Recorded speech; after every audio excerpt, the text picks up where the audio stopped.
Hello everyone, एक बार फिर से विवेकानंद ऑनलाइन क्लासेस के प्लेटफॉर्म पर आप सभी का स्वागत है। आज की क्लास में हम प्रकाश के प्रवर्तन फिजिक्स के सभी प्रश्नों को हल करेंगे जो कि बिहार बोर्ड क्लास 10th 2026 में पूछे जाने की संभावना है। तो आइए क्लास को देर नहीं करते हुए क्लास की शुरुआत करते हैं। इसमें से पहला सवाल की ओर आगे बढ़ते हैं। पहला सवाल में यहाँ पर लिखा हुआ है कि बताइएगा, जब प्रकाश किसी सतह से टकरा कर लौटती है तो उसे क्या कहते हैं। आप ही बताइए, प्रकाश जो है किसी सतह से टकरा करके आकर लौटती है। बताइए, इधर से आकर के प्रकाश यहाँ पर इस सतह से टकराएगी और टकरा करके इधर से इधर लौटेगी। ठीक है, तो क्या कहलाएगी? लौटते समय क्या कहलाती है? लौटते समय क्या कहलाती है? तो आपको पता चलता होगा, परावर्तित किरण। क्या कहलाती है? परावर्तित किरण लौटती है। आती है आपतित किरण लौटती है, इसीलिए क्या कहलाती है? ऐसा परावर्तन कहलाता है। क्या कहलाती है? परावर्तन। जब किसी परावर्तक सतह अर्थात ये परावर्तक सतह रहती है अर्थात ऐनक या कांच, जिससे प्रकाश हो आकर के टकराती है और वापस लौट जाती है चिकनी सतह से, उसे प्रकाश का प्रवर्तन कहते हैं। क्या कहते हैं? परावर्तन कहते हैं। चलिए अगला दूसरा सवाल की ओर जवाब दीजिए। दूसरा सवाल का जवाब दीजिए, परावर्तन के कितने प्रकार के होते हैं? तो परावर्तन के दो नियम हैं। कितने नियम? दो नियम। परावर्तन दो प्रकार के होते हैं। कितने प्रकार के? दो प्रकार के। एक होते हैं प्रकाश जो होते हैं, प्रकाश एक परावर्तक सतह तक आती है तो आते समय और जाते समय एक आपतित किरण परावर्तित किरण में बदल जाती है। ठीक है, फिर लेकिन दूसरा हो जाती है आपतन कोण और परावर्तन कोण दोनों बराबर होते हैं। आपतन कोण और परावर्तन कोण दोनों बराबर होते हैं। यही प्रकाश के परावर्तन के दो नियम अर्थात दो प्रकार है। कितने प्रकार? दो प्रकार है। तो आइए अगला सवाल का जवाब दीजिए। अगला सवाल का जवाब दीजिए, परावर्तन के नियमों की खोज किसने किया था? परावर्तन के नियमों की खोज किसने किया था? तो इसको नियमों की खोज किया था पाइथागोरस ने। किसने किया था? पाइथागोरस। परावर्तन के नियमों की खोज, इसकी खोज पाइथागोरस ने किए थे। यही है पाइथागोरस साहब, जिसको आप देख रहे हैं यहाँ पर फिगर में। ठीक है, आइए अगला सवाल नंबर 4 का जवाब दीजिए। इसमें बोला गया है कि परावर्तन का पहला नियम क्या है? परावर्तन का पहला नियम क्या है? इसमें जवाब दीजिएगा। परावर्तन का पहला नियम, इसमें बोला गया कि आपतित किरण, इसमें परावर्तन के पहला नियम में कि आपतित किरण और परावर्तित किरण दोनों एक ही तल में होते हैं। क्या होते हैं? एक ही तल में होता है। अभिलंब भी, आपतित किरण, परावर्तित किरण और अभिलंब तीनों एक ही तल में होते हैं। ठीक है, यही है परावर्तन का पहला नियम है। और दूसरा नियम है कि आपतन कोण और परावर्तन कोण दोनों बराबर होते हैं, यानी कि आई बराबर आर, कोण आई बराबर कोण आर। ये होते हैं परावर्तन का द्वितीय नियम। तो परावर्तन का पहला नियम ध्यान रखिएगा, आपतित किरण, अभिलंब और परावर्तित किरण दोनों एक ही तल में होते हैं अर्थात एक ही तल में होते हैं। यही परावर्तन का पहला नियम। अगला सवाल का जवाब दीजिए। सवाल नंबर 5, इसमें बताइएगा परावर्तन का दूसरा नियम क्या है? देखिए आ गया परावर्तन का दूसरा नियम। जल्दी से बताइए, इस सवाल को छाप दीजिए, तुरंत छाप दीजिए। बताइए क्या होगी इस सवाल का जवाब। अभी बताएं कि आपतन कोण और परावर्तन कोण दोनों बराबर होते हैं अर्थात आई बराबर आर, कोण आई बराबर कोण आर। हमेशा आपतन कोण और परावर्तन कोण, आपतन कोण और परावर्तन कोण हमेशा दोनों क्या होते हैं? बराबर होते हैं। ठीक है, वही कहलाता है परावर्तन के नियम में दूसरा नियम। ठीक है, आइए अगला सवाल का जवाब दीजिए। सवाल नंबर 6, इसमें बताइए दर्पण से प्रकाश का परावर्तन कहलाता है। दर्पण से प्रकाश का परावर्तन, दर्पण समझ रहे हैं? दर्पण अर्थात ऐनक। क्या है ये? ऐनक है। इससे प्रकाश आएगी और परावर्तित हो जाएगी। ठीक है, इसे क्या कहलाएगी? परावर्तन ही कहलाएगी। क्या कहलाएगी? परावर्तन। बिल्कुल सही जवाब। अगला सवाल का जवाब दीजिए। सवाल नंबर 7 नंबर का जवाब दीजिए। समतल दर्पण में प्रतिबिंब कैसा बनता है? समतल दर्पण अर्थात ये समतल दर्पण को आप देख पा रहे होंगे, यहाँ पर समतल दर्पण को देख पा रहे होंगे। प्रतिबिंब कैसा बनता है? देखिए जैसा यहाँ पर ऑब्जेक्ट है, जैसा ऑब्जेक्ट है वैसा ही क्या बन रहा है? यहाँ पर इमेज बन रहा है। इसमें कोई बदलाव नहीं है, कोई बदलाव नहीं है। लेकिन इसका उल्टा बनता है। क्या बनता है? इसका उल्टा।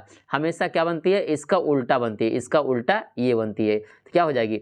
वास्तविक, आभासी, उल्टा, छोटा। तो क्या हो जाएगी 7 नंबर का जवाब? 7 नंबर का होगी आभासी। आभासी जिसको हम छू भी नहीं सकते हैं, आभास कर सकते हैं, महसूस कर सकते हैं। ठीक है, महसूस कर सकते हैं कि हाँ बन रही है प्रतिबिंब। ठीक है, आइए 7 का बी हो गई। अगला सवाल का जवाब दीजिए। सवाल नंबर 8, इसमें बताइएगा समतल दर्पण में प्रतिबिंब का आकार क्या होती है? प्रतिबिंब का आकार बड़ा, छोटा, समान। आपको दिख रहा होगा कि यहाँ पर एक समतल दर्पण है। क्या है? समतल दर्पण। ये व्यक्ति का आकार, इस व्यक्ति के आकार के क्या बड़ा दिख रही है कि बराबर दिख रही है? बराबर दिख रही है अर्थात क्या इसका आंसर हो जाएगी? समान। क्या हो जाएगी? समान। अगला सवाल का जवाब दीजिए। सवाल नंबर 9, इसमें बताइएगा कि समतल दर्पण में प्रतिबिंब की दूरी कितनी होती है? तो यहाँ पर प्रतिबिंब की दूरी हमेशा बराबर होती है। प्रतिबिंब की दूरी। जैसा कि देखिएगा कि यहाँ पर दर्पण है, यहाँ पर क्या है, ये दर्पण है। इस दर्पण से दूरी जितना दूरी पर ये रहेगी उतना ही दूरी पर पीछे रहेगी, अर्थात ऑब्जेक्ट इमेज के बराबर होती है। अर्थात वस्तु की दूरी किसके, प्रतिबिंब के बराबर होगी, प्रतिबिंब के बराबर होगी। तो क्या हो जाएगी इसका आंसर ए। अगला सवाल का जवाब दीजिए। सवाल नंबर 10, सवाल नंबर 10 में बोला गया है आपतन कोण और परावर्तन कोण किसके सापेक्ष माने जाते हैं। आपतन कोण, परावर्तन कोण किसके सापेक्ष माने जाते हैं, जरा देखिए। आपतन कोण और परावर्तन कोण किसके सापेक्ष माने जाते हैं, यहाँ पर बताइए। बीच में अभिलंब है, क्या बीच में अभिलंब है, यहीं से ना देखते हैं आपतन कोण और परावर्तन कोण, दोनों यही जगह से देखते हैं। इसीलिए क्या अभिलंब के सापेक्ष माने जाता है, किसके सापेक्ष, अभिलंब के सापेक्ष, अभिलंब के सापेक्ष आंसर हो जाएंगे। सतह के सापेक्ष इसीलिए नहीं होंगे क्योंकि सतह से यदि मानते हैं आपतन कोण तो इतना बड़ा, परावर्तन कोण मानते हैं तो इससे बड़ा हो जाती है। तो आपतन कोण, परावर्तन कोण हमेशा अलग अलग आएगी सतह से। अभिलंब से मापेंगे तो अभिलंब से हमेशा बराबर होती है, क्या होती है, आई बराबर आर। इसीलिए आपतन कोण, परावर्तन कोण अभिलंब से के सापेक्ष मानी जाती है। अगला सवाल का जवाब दीजिए। सवाल नंबर 41, सवाल नंबर 11, सवाल नंबर 11 नंबर सवाल का जवाब दीजिए। दर्पण में दाईं दिशा में प्रतिबिंब क्या बनाता है, दर्पण के दाईं दिशा में प्रतिबिंब क्या बनाता है, दायां या बायां बनाती है, जरा आप बताइए। यहाँ पर दर्पण दिख रही है, दर्पण दिख रही है। इस व्यक्ति को देखिए पहले, दर्पण तो आपको दिख ही रही होगी यहाँ पर दर्पण। दर्पण में आप इस व्यक्ति को देखिए, इस व्यक्ति को देखिए। इस वक्त ये व्यक्ति किस ओर खड़ा है, तो ये व्यक्ति किस ओर खड़ा है, आप बताइए। ये व्यक्ति किस ओर खड़ा है, दायां ओर। किस ओर खड़ा है, दायां ओर। लेकिन इधर का ये व्यक्ति किस ओर खड़ा है, बायां ओर। किस ओर खड़ा है, बायां ओर। तो कह सकते हैं दायां ओर का प्रतिबिंब किधर बना, बायां ओर बना। किधर बना, बायां ओर। हमेशा उल्टी बनती, क्या बनती है, उल्टी। तो इसका आंसर क्या हो जाएगा, बायां। बिल्कुल सही जवाब। अगला बताइएगा कि 12 नंबर सवाल, 12 नंबर सवाल में है कि समतल दर्पण की छवि हमेशा क्या होती है, वास्तविक, आभासी, उल्टी, प्रत्यक्ष, क्या होती है, इसका क्या होती है, आभासी। अभी तुरंत बताए थे समतल दर्पण की छवि मतलब कि बना हुआ इमेज कैसा होती है, आभासी, जिसको आभास ही किया जा सकता है। अगला बताइए 13 नंबर सवाल, 13 नंबर, उत्तल दर्पण का उपयोग होता है। उत्तल दर्पण का उपयोग हम लोग कहाँ करते हैं, तो उत्तल दर्पण का उपयोग हम लोग कहाँ करते हैं, वाहन के पीछे देखने में। वाहन जानते हैं ना, गाड़ी को पीछे देखने में, जहाँ पर ड्राइवर बैठा रहता है, जहाँ पर ड्राइवर बैठा रहता है, ड्राइविंग करता है, ड्राइविंग के साइड में ही एक मिरर लगा रहता है। क्या लगा रहता है, मिरर। उसी को पीछे देखने में, उसी मिरर के द्वारा पीछे देखते हैं ताकि कोई वाहन आए ना और ठोक ना दे गाड़ी को, इसीलिए देखते हैं। वहीं पर उत्तल दर्पण का प्रयोग करते हैं। क्या प्रयोग करते हैं, उत्तल दर्पण का प्रयोग करते हैं। बिल्कुल सही जवाब। आइए अगला सवाल का जवाब दीजिए। सवाल नंबर 14 नंबर सवाल का जवाब दीजिए। अवतल दर्पण में कैसा प्रतिबिंब बनता है, तो अवतल दर्पण में कैसा प्रतिबिंब बनता है, जब वस्तु की फोकस और ध्रुव के बीच रखी जाती है। कहाँ रखी जाती है, तो जरा आप यहाँ पर देखिएगा कहाँ रखी गई है, कहाँ रखी गई है इमेज को, तो इमेज को कहाँ रखी गई है, इमेज को रखी गई है वस्तु की फोकस और ध्रुव। फोकस कौन सा है, ये फोकस हो गए, ये फोकस हो गए, और ध्रुव कौन सा हो गया, ध्रुव ये हो गए, कौन सा हो गया, ध्रुव। तो यहीं पर वस्तु को रखी जा रही है। कहाँ रखी जा रही है वस्तु को, बी देखिए, ए बी कहाँ रखी जा रही है, यहाँ पर यही वस्तु रखी जा रही है। तो इसका इमेज कहाँ बन रहा है, हमेशा पीछे बन रही है। कहाँ बन रही है, पीछे, दर्पण से पीछे। तो बताइए कैसा, बड़ा बन रही है, छोटा बन रही है, तो बताइए हमेशा क्या बन रही है, आभासी या वास्तविक। इसी साइड बनेगी तो वास्तविक बनेगी, इस साइड बनेगी तो आभासी, इस साइड बनेगी तो आभासी, इस साइड बनेगी तो वास्तविक। तो बताइए यहाँ पर क्या बन रही है, आभासी बन रही है, सीधा की उल्टा, क्या बन रही है, सीधा की उल्टा। तो आप ही बताइए सीधा बन रही है, उल्टा बन रही है, नहीं, छोटा बन रही है, नहीं, क्या बन रही है, सीधा ही बन रही है। क्या, सीधा ही बन रही है। उल्टा रहता तो नीचे की ओर बनता, किधर बनता, नीचे की ओर। लेकिन ये सीधा ही बन रही है, लेकिन वस्तु से बड़ा है, वस्तु से बड़ा है, वस्तु से बड़ा बन रही है। तो ये क्या, आभासी और सीधा बन रही है, आभासी और सीधा बन रही है, और वस्तु से बड़ा बन रही है, वस्तु से बड़ा। बिल्कुल सही जवाब। अगला सवाल का जवाब दीजिए। अगला सवाल में आप सभी को इसमें बता दें कि कहाँ कहाँ छवि कैसे बनती है। तो यहाँ पर आप देख सकते हैं कोई वस्तु यदि फोकस पर रखा, कोई वस्तु यदि रखा जाए अनंत पर, कहाँ रखा जाए, अनंत पर, अनंत पर रखा गया वस्तु कहाँ पर इमेज बनेगी, हमेशा फोकस पर बनेगी। कहाँ बनेगी, फोकस पर बनेगी। कहाँ पर बनेगी, फोकस पर बनेगी। यदि कोई वस्तु सेंटर के बाद यदि कोई वस्तु समांतर रेखा में हो, कैसा हो, समांतर रेखा में, इसका प्रकाश समांतर रेखा में हो, तो हमेशा कहाँ बनती है, हमेशा फोकस पर बनेगी। कहाँ बनेगी, फोकस पर। यदि कोई वस्तु अनंत में हो, कहाँ हो, अनंत में रखा हो, अनंत में रखा हो, तो क्या कहाँ इसका इमेज बनेगी, यहाँ पर बनेगी सेंटर और फोकस के बीच, सेंटर और फोकस के बीच। आप यहाँ पर देख सकते हैं सेंटर और फोकस के बीच बनेगी। यदि कोई वस्तु ध्यान में रख लीजिएगा, यदि कोई वस्तु कहाँ रखी हो, सेंटर और फोकस के बीच रखी गई हो, सेंटर और फोकस के बीच ही रखी गई हो, तो आप देख सकते हैं सेंटर और फोकस के बीच यहाँ पर वस्तु को रखी गई, तो इमेज कहाँ बनेगी, हमेशा बनेगी कहाँ पर, यहाँ पर बनेगी अनंत पर। कहाँ बनेगी, अनंत पर। यदि कोई वस्तु रखी गई फोकस पर, कहाँ रखी गई, फोकस पर, तो इसका इमेज कहाँ बनेगी, इसका इमेज कहाँ बनेगी, सेंटर पर। कहाँ बनेगी इमेज, सेंटर पर। ठीक है, यहाँ पर देखिए, यदि कोई वस्तु फोकस और ध्रुव के बीच, फोकस और ध्रुव के बीच, दोनों बीच भी रखी गई हो, तो कहाँ इमेज बनेगी, ये पीछे बनेगी। कहाँ बनेगी, पीछे, जो पिछला सवाल में था। यदि कोई वस्तु सेंटर और अनंत से पहले रखी गई हो, कहाँ पर, माना कि चलो सेंटर पर ही रखी गई हो, सेंटर पर, तो कहाँ पर इमेज बनेगी, सेंटर ए पर। कहाँ बनेगी, सेंटर पर। इस बात को ध्यान में आप रख लीजिएगा। ठीक है, ध्यान में रखिएगा, ऐसा सवाल पूछा जाता है, हमेशा अक्सर पूछे जाते हैं कि वस्तु इसके बीच में रखी गई, उसके बीच में रखी गई है, तो कहाँ इमेज बनेगी, ये सब ध्यान में रखिएगा। आइए अगला सवाल का जवाब दीजिए। अवतल दर्पण के फोकस बिंदु कहाँ होता है, अवतल दर्पण की फोकस बिंदु आप देख पा रहे हैं, अवतल दर्पण है, अवतल दर्पण की फोकस बिंदु, यही तो फोकस बिंदु है, कहाँ होती है। देखिए फोकस बिंदु कहाँ होती है, सेंटर, यानी कि सेंटर और पोल के पीछे। तो फोकस बिंदु जहाँ काटेगी, फोकस बिंदु कहाँ काटती है, तो ये बोला गया सेंटर आगे बढ़ी है, फोकस आगे बढ़ी है, तो कहाँ काट रही है, दर्पण के पीछे। दर्पण के पीछे हमेशा कहाँ होती है, केंद्र पर होती है, नहीं दर्पण के आगे, नहीं दर्पण के पीछे। क्या, दर्पण के पीछे, क्योंकि यहीं पर इमेज बनती है। हमेशा जहाँ फोकस रहती है वहीं पर तो इमेज बनने का प्रयास करती है, क्योंकि फोकस जहाँ काटती है, सेंटर फोकस जहाँ काट रही है वहीं इमेज बनती है। तो आप देख पा रहे होंगे कहाँ, दर्पण के पीछे।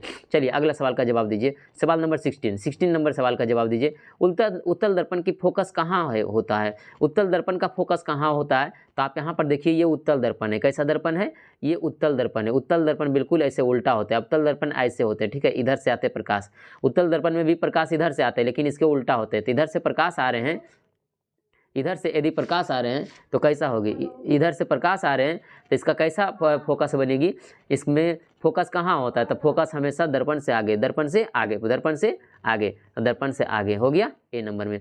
अगला सवाल का जवाब दीजिए, सवाल नंबर 17 नंबर सवाल का जवाब दीजिए। अवतल दर्पण द्वारा सूर्य का चित्र किस स्थान पर प्राप्त होता है, अवतल दर्पण द्वारा सूर्य का चित्र किस स्थान पर प्राप्त होता है, आप ही बताइए। सूर्य कहाँ है, अनंत पर। सूर्य कहाँ है, अनंत पर। अनंत पर है तो कहाँ पर, सूर्य तो अनंत पर है, अनंत पर आएगा तो कहाँ पर, फोकस पर काटेगी। कहाँ काटेगी, फोकस पर। तो सूर्य का चित्र कहाँ मिलेगी, अवतल दर्पण पर, बिंदु पर, फोकस पर। कहाँ पर, फोकस पर। बिल्कुल सही जवाब। अगले सवाल का जवाब दीजिए, दर्पण सूत्र। दर्पण सूत्र क्या कहती है, जवाब दीजिए। 18 नंबर सवाल का जवाब दीजिए। 18 नंबर सवाल का जवाब दीजिए। 18 नंबर सवाल का जवाब ए नंबर कौन सा हो जाएगा, ए नंबर क्या हो जाएगी, 1/f बराबर 1/v प्लस 1/u। ठीक है, यही होती है दर्पण सूत्र। ठीक है, अगला सवाल दीजिए, सवाल नंबर 19। आवर्धन का सूत्र क्या होता है, आवर्धन का सूत्र क्या होता है, आवर्धन का सूत्र होता है, आवर्धन का सूत्र, आवर्धन m से सूचित करते हैं। किससे सूचित करते हैं, m से सूचित करते हैं। तो बताइए आवर्धन का सूत्र क्या होगी, जल्दी से जल्दी कमेंट कीजिए। आवर्धन का सूत्र v/u। तो m बराबर क्या हो जाएगी, v का मान H2/H1 v/u। ठीक है, इस बात को ध्यान रखिएगा। आइए अगला सवाल का जवाब दीजिए, 20 नंबर सवाल का जवाब दीजिए। जब छवि वास्तविक होती है, तो उसका आवर्धन क्या होती है, जब छवि वास्तविक होती है तो उसका आवर्धन क्या होती है, आवर्धन ऋणात्मक होती है। क्या होती है, ऋणात्मक होती है। छवि वास्तविक होती है, आवर्धन ऋणात्मक क्यों हुई, क्योंकि यदि बताइए कि यदि कोई अवतल दर्पण है, इधर से यदि कोई प्रकाश आ रही है तो लौट करके इधर की ओर आती है, तो हमेशा छवि क्या ऋणात्मक होती है। क्या होती है, ऋणात्मक होती है। यदि आगे की ओर जाती है तो छवि हमेशा धनात्मक होती है। कैसी होती है, धनात्मक होती है। दर्पण से पीछे बनती है तो धनात्मक, लेकिन दर्पण से पहले बनती है तो ऋणात्मक। इस बात को ध्यान रख लीजिएगा। आइए अगला सवाल का जवाब दीजिए, सवाल नंबर 21 सवाल का जवाब दीजिए। इसमें बोला गया कि जब छवि आभासी होती है, क्या होती है, आभासी, तो उसका आवर्धन क्या होती है। छवि आभासी समझ रहे हैं, आभासी का मतलब होता है कि पीछे प्रतिबिंब बन रहा है, तो क्या होगी इसका आवर्धन हमेशा क्या, धनात्मक होगी, क्योंकि पीछे प्रतिबिंब जब बनती है तो आवर्धन क्या, धनात्मक ही होती है। बिल्कुल सही जवाब। अगला बताइए, दर्पण का ध्रुव किसे कहते हैं, दर्पण का ध्रुव यही तो पी है, लेकिन क्या है, दर्पण के केंद्र को कहते हैं, दर्पण के केंद्र को नहीं, दर्पण के अग्रभाग दर्पण के अग्रभाग, दर्पण के आगे वाले भाग, दर्पण के मध्य बिंदु, दर्पण के मध्य बिंदु, दर्पण के मध्य बिंदु P, दर्पण के, हाँ, दर्पण के मध्य बिंदु, यही तो होगा, दर्पण के केंद्र C होगा, दर्पण के मध्य बिंदु क्या, P होगा। बिल्कुल सही जवाब C नंबर। अगला सवाल का जवाब दीजिए, अगला सवाल का जवाब दीजिए 23 नंबर, 23 नंबर सवाल का जवाब दीजिए। वक्रता का केंद्र, वक्रता का केंद्र क्या है, वक्रता का केंद्र। 23 नंबर सवाल का जवाब दीजिए, जल्दी से जल्दी छाप दीजिए कमेंट बॉक्स में, जल्दी से जल्दी छापिए कि वक्रता का केंद्र क्या होगी, गोले के केंद्र पर, गोले के केंद्र पर। यदि गोला का केंद्र रहता है, यदि माना कि ऐसे गोला रहता है कोई दर्पण, तो इसके केंद्र कहाँ, यहाँ पर बीच में है, यहीं पर वक्रता का केंद्र, यहीं पर वक्रता का केंद्र आती है, और यहाँ पर फोकस दूरी, यहाँ पर क्या रहती है, फोकस दूरी। आपको पता है ना कि 2f बराबर c होता है, 2f बराबर c होता है। वक्रता केंद्र का आधा फोकस दूरी, वक्रता के केंद्र का आधा फोकस दूरी, इस बात को ध्यान रखिएगा, ये सब सवाल पूछती है। देखिए आ भी गया सवाल, बताइए फोकस लंबाई, फोकस लंबाई क्या होती है, फोकस लंबाई वक्रता केंद्र को कहेंगे r, क्या कहेंगे, r त्रिज्या, इसका आधा f हो जाएगा, इसका आधा f हो जाएगा, f तो क्या हो जाएगा, r/2, क्या हो जाएगी, r/2 फोकस लंबाई। बिल्कुल सही जवाब। अगला सवाल का जवाब दीजिए 25 नंबर सवाल का जवाब दीजिए। इसमें बताइए कि जब वस्तु अनंत पर हो तो अवतल दर्पण में छवि कहाँ बनता है, हमेशा फोकस पर बनता है। बिल्कुल सही जवाब, फोकस पर छवि बनेगी। आप ये सवाल 2-3 बार रिपीट हुआ है, एक बार ध्यान से देख लीजिएगा, क्योंकि ये सवाल आने की संभावना अधिक है, क्योंकि पूछा जाता है कि सूर्य का प्रकाश का अवतल दर्पण पर छवि कहाँ बनेगी, अवतल दर्पण पर फोकस पर बनेगी, क्योंकि सूर्य का प्रकाश अनंत पर है, अनंत पर से अवतल दर्पण में छवि कहाँ बनेगी, फोकस पर ही बनेगी। बिल्कुल सही जवाब। आइए सवाल नंबर 26 का जवाब दीजिए, सवाल नंबर 26 का जवाब दीजिए। जब वस्तु केंद्र पर हो तो छवि कहाँ बनती है, जब वस्तु केंद्र पर हो C पर, तो छवि केंद्र पर ही बनती है। कहाँ पर बनेगी, केंद्र पर ही। वक्रता केंद्र पर ही छवि बनती है। बिल्कुल सही जवाब। अगला सवाल 27 नंबर सवाल का जवाब दीजिए, जल्दी से जल्दी बताइए कमेंट बॉक्स में, जल्दी से जल्दी इसको छापिए। जब वस्तु फोकस पर हो, वस्तु कहाँ हो, फोकस पर हो, तो यहाँ पर कहाँ पर बनेगी छवि कहाँ बनेगी, तो वस्तु फोकस पर हो तो छवि फोकस पर नहीं बनेगी, तो कहाँ बनेगी छवि, जल्दी से बताइए इसको, छवि कहाँ बनेगी, छवि बनेगी अनंत पर। कहाँ बनेगी, अनंत पर। पता नहीं कहाँ पर काटेगा, ये दोनों अनंत पर काटेगा, इसलिए छवि अनंत पर बनेगी। अगला बताइए, अगला सवाल का जवाब बताइए कि जब वस्तु फोकस और केंद्र के बीच में हो, तो छवि क्या वास्तविक, उल्टी और बड़ी बनेगी। 28 नंबर बताइए, 28 नंबर सवाल का जवाब बताइए। बिल्कुल सही जवाब है कि वास्तविक, उल्टी और बड़ी बनेगी बस जब वस्तु फोकस और केंद्र के बीच हो। फोकस और केंद्र देख रहे हैं, फोकस और केंद्र के बीच में छवि है तो क्या बनेगी, बिल्कुल उल्टा तो बनेगी ही, हाँ उल्टा ही बनेगी, बड़ा बनेगी, बिल्कुल बड़ा बन रही है, दिख रही है, बड़ा बन रही है। कैसा बन रही है, बड़ा बन रही है। और क्या बन रही है, वास्तविक बन रही है, और उल्टा भी बन रही है। ठीक है, बिल्कुल सही जवाब, बिल्कुल सही जवाब ए। अगला बताइए 29 नंबर सवाल में बताइए कि जब वस्तु दर्पण के बीचों बीच हो, P और F के बीच हो, दर्पण के P और F के बीच हो, दर्पण के किसके बीच हो, P और F के बीच हो, दर्पण के P और F जानते हैं, पोल, P से पोल, यहाँ पर यही पोल है P, और अब फोकस दूरी, इन दोनों के बीच में यदि दर्पण हो तो कहाँ, पीछे बनेगी। कहाँ छवि बनेगी, बिल्कुल पीछे बनेगी, दर्पण के पीछे बड़ा बनेगी, छोटा नहीं बड़ा बनेगी। तो आभासी और बड़ा, क्या आंसर हो जाएगा, आभासी और बड़ा। बिल्कुल ए नंबर सही जवाब। अगला बताइए सवाल नंबर 30 नंबर सवाल का जवाब दीजिए। यदि दर्पण का फोकस 20 है, दर्पण का फोकस क्या है, +20 है, दर्पण का फोकस यदि +20 सेंटीमीटर है तो दर्पण कैसा होगा, +20 सेंटीमीटर समझ रहे हैं, +20 सेंटीमीटर है, फोकस है, अर्थात वो वहीं पर इमेज बना रही है फोकस पर, तो +20 है तो इसका कैसा बनेगा जल्दी बताइए, ये उत्तल दर्पण ही होगा, उत्तल दर्पण, क्योंकि इधर से आएगा तभी ना इमेज फिर पीछे बनाएगा फोकस, आप फोकस पीछे बनाएगा तो प्लस में आएगा, क्या आएगा, प्लस में, तो प्लस में आएगा, क्या हो जाएगा, इसमें क्या हो जाएगा, उत्तल, क्या दर्पण, उत्तल दर्पण है। ठीक है, अब देखिएगा आगे, अगला सवाल का जवाब बताइए कि प्रकाश की किरण जब दर्पण से टकराती है और लौटती है तो क्या कहलाती है। प्रकाश की किरण जब दर्पण से यहाँ पर टकराती है और वो वहाँ लौट जाती है, परावर्तित हो जाती है तो क्या कहलाती है, ये कहलाती है परावर्तित किरण। क्या कहलाती है, परावर्तित किरण। बिल्कुल सही जवाब। अगला सवाल का जवाब दीजिए 32 में जवाब दीजिए। परावर्तन के नियम कहाँ लागू होते हैं, परावर्तन के नियम कहाँ लागू होते हैं, तो 32 में क्या हो जाएगी, परावर्तन के नियम लागू होते हैं सभी दर्पणों पर। किस पर लागू होते हैं, सभी दर्पणों पर परावर्तन के नियम लागू होते हैं। ठीक है, सभी दर्पणों पर लागू होंगे। बिल्कुल सही जवाब। अगला सवाल का जवाब दीजिए 33 नंबर सवाल का जवाब दीजिए।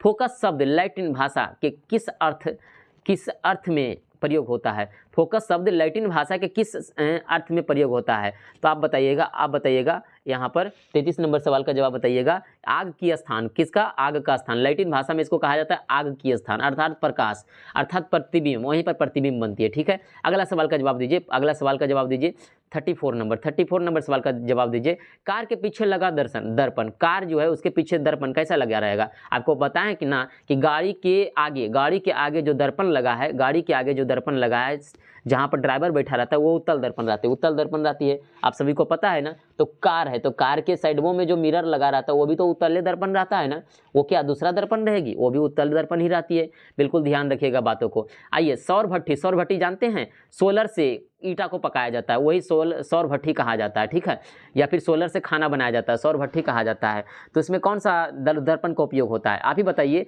कि एक जगह यदि कोई दर्पण रहेगा, ऐसा दर्पण रहेगा, प्रकाश आएगा एक केंद्र पर उसको लाएगा, प्रकाश को एक केंद्र पर लाएगा, तभी ना गर्म होगी और उसके बाद फिर आगे की ओर ट्रांसफर किया जाएगा। तो कहाँ कौन सा दर्पण लगा? आप ही बताइए। इसमें अवतल दर्पण लग रहा है, अवतल दर्पण, क्योंकि प्रकाश तो आ रही है सूर्य से और सूर्य अनंत पर है, और सूर्य अनंत पर है तो अनंत से क्या अवतले दर्पण पर आएगी? बिल्कुल इसका आंसर अवतल दर्पण होगा, सौर भट्टी। इसमें सोचने वाली क्या बात है? बिल्कुल आसान सी सवाल है। अगला बताइए 36 नंबर सवाल नंबर 36।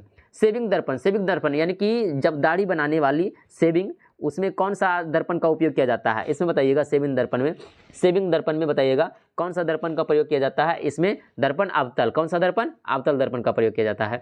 अगला सवाल का जवाब दीजिए, सवाल नंबर 37। इसमें बताइए आपतन कोण 30 डिग्री, तो परावर्तन कोण कितना होगी? आपको बताएं ना, आपतन कोण बराबर कितना होती है? परावर्तन कोण। आपतन कोण बराबर क्या होती है? परावर्तन कोण होती है। ठीक है, इस बात को ध्यान रखिएगा। आपतन कोण बराबर परावर्तन कोण, आपतन कोण बराबर परावर्तन कोण। ठीक है, तो 30 डिग्री होगी, बिल्कुल सही जवाब। अगला सवाल का जवाब दीजिए 38 नंबर सवाल नंबर 38। प्रकाश की गति अधिक होती है, प्रकाश की गति कहाँ अधिक होती है? प्रकाश की गति कहाँ अधिक होती है? जल्दी से बताइए, इसको जल्दी से बताइए। प्रकाश की गति कहाँ होती है? वायु में। कहाँ पर? वायु में। वायु में प्रकाश की गति सबसे अधिक होती है। ठीक है, अगला सवाल का जवाब दीजिए। अच्छा, एक बार बताइए प्रकाश की गति क्या होती है? प्रकाश की गति क्या होती है? जल्दी से बताइए। तो ये भी सवाल पूछा जाता है, प्रकाश की गति क्या होती है? 3 क्या होती है प्रकाश की गति? 3 गुना 10 का पावर 8 मीटर प्रति सेकेंड। बिल्कुल सही जवाब है। अगला सवाल का जवाब दीजिए 39 नंबर सवाल का जवाब दीजिए कि दर्पण में उल्टा दिखाई देता है, क्यों? दर्पण में उल्टा क्यों दिखाई देता है? दर्पण में उल्टा दिखाई देता है क्योंकि इसमें कुछ कारण से ही उल्टा दिखाई देता होगा। आप बताइए दर्पण में उल्टा क्यों दिखाई देता है? जल्दी से बताइए इसका जवाब। दर्पण में उल्टा दिखाई देने का क्या कारण है?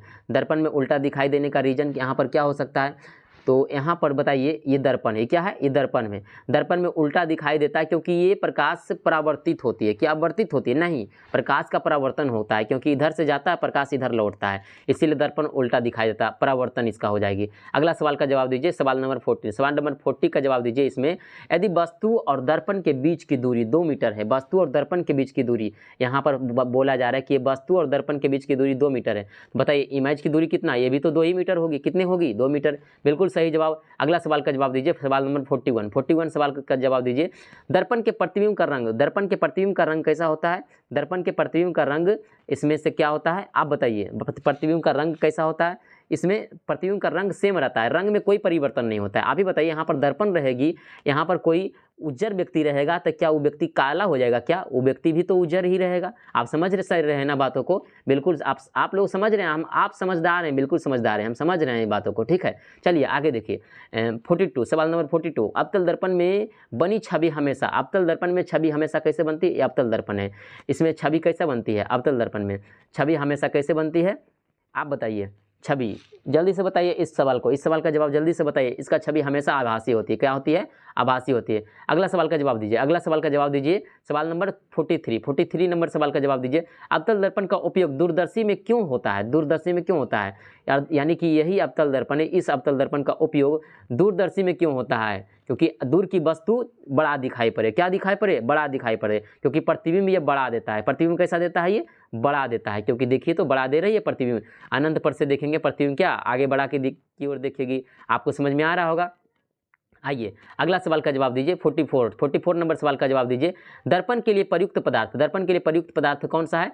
दर्पण के लिए प्रयुक्त पदार्थ कांच है, धातु है, सिल्वर कोटेड कांच है, क्या है, तो बिल्कुल यहाँ पर हो जाएगी सिल्वर कोटेड कार्ड से, क्योंकि दर्पण के पीछे जो यहाँ पर लगी रहती है परत, एक लेयर चढ़ी रहती है सिल्वर की, किसकी चढ़ी रहती है, सिल्वर की, ठीक है, सिल्वर की परत चढ़ी रहती है। बिल्कुल आगे देखिए, अगला सवाल का जवाब दीजिए। देखिए कि 45 नंबर में कि फोकस दूरी का प्रतीक, फोकस दूरी को किससे सूचित करते हैं, एफ से, किससे, एफ से। जल्दी अगला सवाल का जवाब बताइए, अगला सवाल का जवाब बताइए। 46 नंबर, यदि वस्तु फोकस पर रखी जाए तो छवि कैसा होगा। यदि वस्तु फोकस पर रखी जाए, यदि वस्तु यहाँ पर फोकस पर है तो छवि कैसा होगा, छवि बिल्कुल फोकस पर रखा जाए तो छवि अनंत पर जाके बनेगा। कहाँ पर बनेगा, अनंत पर, बिल्कुल अनंत पर, बिल्कुल सही जवाब ए। अगला सवाल का जवाब दीजिए 47 नंबर सवाल का जवाब दीजिए। जल्दी से जल्दी बताइए, कमेंट बॉक्स में तुरंत छापिए इसको कि परावर्तन का उपयोग किस उपकरण में नहीं होता है। परावर्तन का उपयोग किस उपकरण में नहीं होता है, बताइए जल्दी से बताइए, इसमें किस उपकरण में नहीं होता है, बताइए। माइक्रोफोन, इसमें क्या परावर्तन का नियम लगेगा। एक कान में जो फोन लगता है, एयरफोन लगता है, इसमें कोई ऐनक लगा रहता है क्या, आपको पता है ना। सूक्ष्मदर्शी को देखने के लिए लेंस का, दर्पण का जरूरत पड़ेगा ही, कैमरा में भी दर्पण का जरूरत पड़ेगा, दर्पण में तो दर्पण का जरूरत पड़ेगा ही। माइक्रोफोन जो कान में लगता है फोन, क्या इसमें दर्पण की जरूरत पड़ेगी, बिल्कुल नहीं। इसका जवाब क्या हो जाएगा, डी। बताइए कितना आसान सा सवाल का था, बताइए। 48 नंबर सवाल का जवाब बताइए।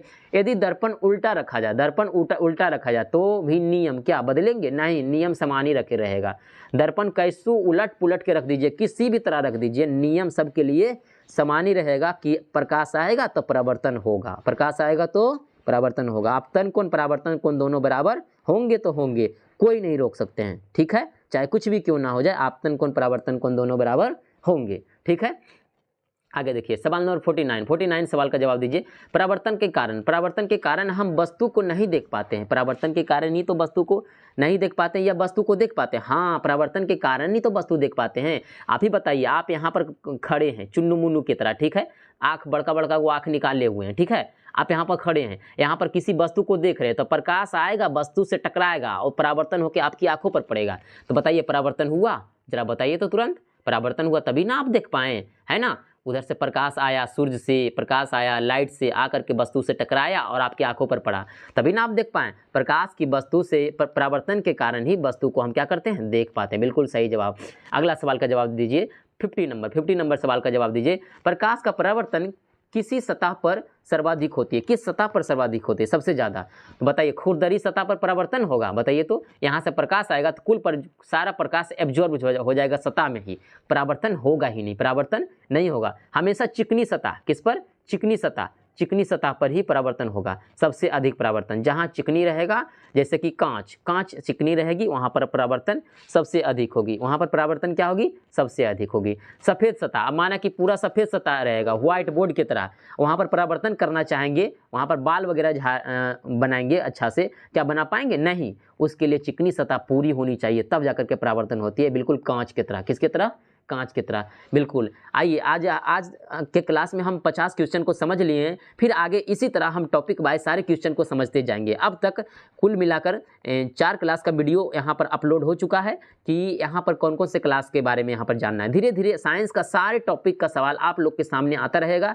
बस यही उम्मीद आप लोग से है कि आप लोग इस चैनल में बने रहें और सारे सवालों को हल करते रहें और समझते रहें। उम्मीद रखिए कि यही सारे सवाल आपके एग्जाम में आने वाले हैं, चाहे 10th का एग्जाम हो, 10th बिहार बोर्ड का एग्जाम हो या ग्रुप डी का एग्जाम हो, किसी भी एग्जाम हो, ये सभी एग्जाम में साइंस से सवाल आएंगे तो यही सब आएंगे, क्योंकि 10th से ही पूछा जाता है। आप सभी को इसके बारे में मालूम ही होगा। तो यहाँ तक बने रहने के लिए बहुत बहुत धन्यवाद आप सभी को। और यदि आप इस चैनल में नए हैं तो सब्सक्राइब करें, शेयर करें और लाइक करें और कमेंट कर दें, ठीक है। तो आगे आप सभी को धन्यवाद, बहुत बहुत धन्यवाद।